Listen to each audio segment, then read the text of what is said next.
Hi boys and girls, Miss Brown here. Today we're going to read a book called The Berenstain Bears Go Green. This month we've been working on a unit called Reduce, Reuse, Recycle, where we're talking about how to create habits that support a healthy earth, right? A clean neighborhood, making less trash, and recycling the things that we do have to throw away, okay?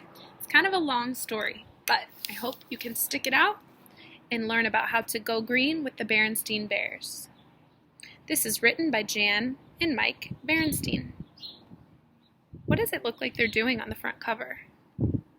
I see them the little bears carrying trash outside. These are green bins, and on the front it says recycle. So let's read. We've got the title page, The Berenstain Bears Go Green. Bear country was a beautiful place to live. It had green, rolling hills and wide river valleys. It had cool, shady woods and bright, sunny fields.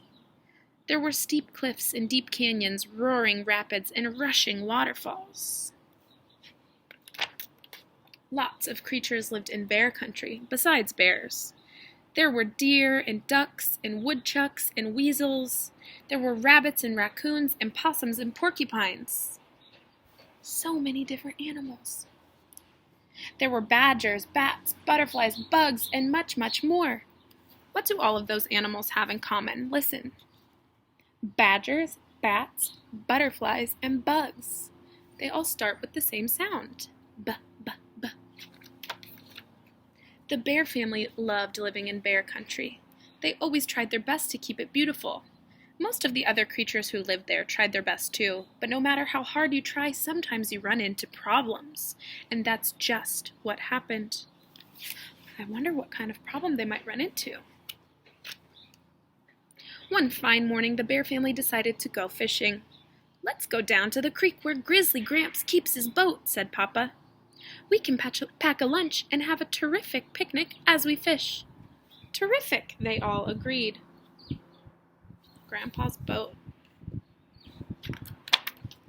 The family packed up their fishing gear and their lunch and went down to the creek where they loaded into Grizzly Gramps' boat. Papa got out the oars and rowed everyone lazily along, their fishing lines out while they ate a picnic lunch. The sun was shining and the birds were singing, and all seemed right in bear country. Until... "Phew," said Sister, "what's that awful smell?" The rest of the family sat up and sniffed. "Yuck," they cried. "What is that? What could the smell be?" They noticed something funny floating in the water. It was a streak of dark, gunky-looking stuff. It seemed to be coming from around the bend in the creek. "Uh-oh," said Papa. "I know what's around that bend." Soon they could all see it. The bear country dump. What's a dump? Do you remember from our story called I Stink?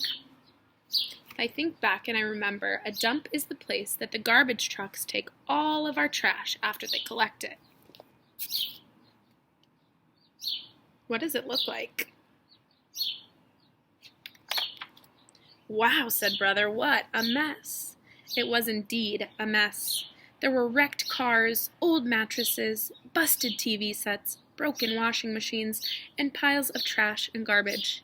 But the worst mess was the bunch of leaky old oil drums that someone had dumped right on the edge of the creek.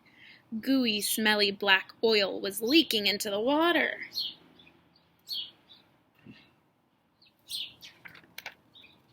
"This is a disgrace," said Mama.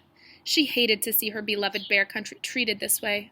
Mama had even been the mayor of bear country for a time. "This has got to be cleaned up," she said. "We will go to the town meeting and complain." "Yes," said Brother. "Go, Mama," said Sister. "Go, go," said Honey.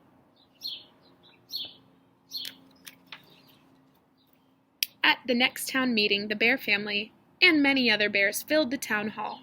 Mayor Honeypot was on the stage. He rapped on the desk with a gavel. "Ahem," he said. "This meeting is called to order.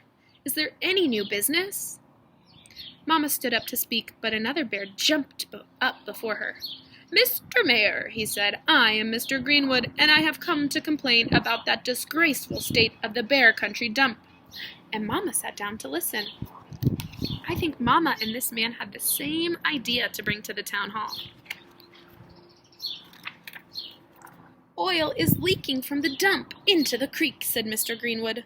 What are you going to do about it, Mr. Mayor? Mayor Honeypot was surprised. I did not know about that, he said.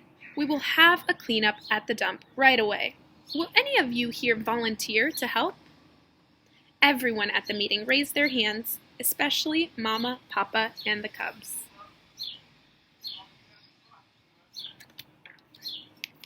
A few days later, it seemed like most of Bear Country was down at the dump. Everyone pitched in to clean up the trash and junk, and much of it would be mixed with earth so that the trees could grow on top of it. They hauled away the oil drums and put them in a safer spot far from the creek.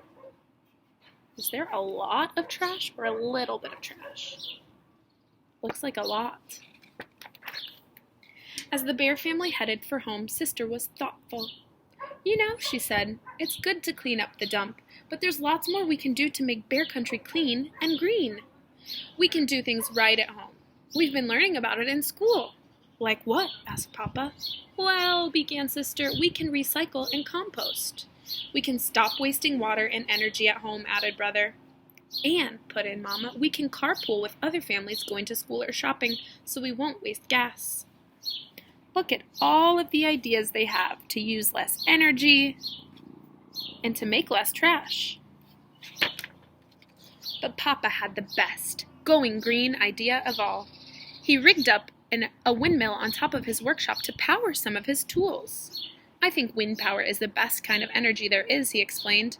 It's clean, it's there any windy day you want it, and best of all, he added, it's absolutely, totally free.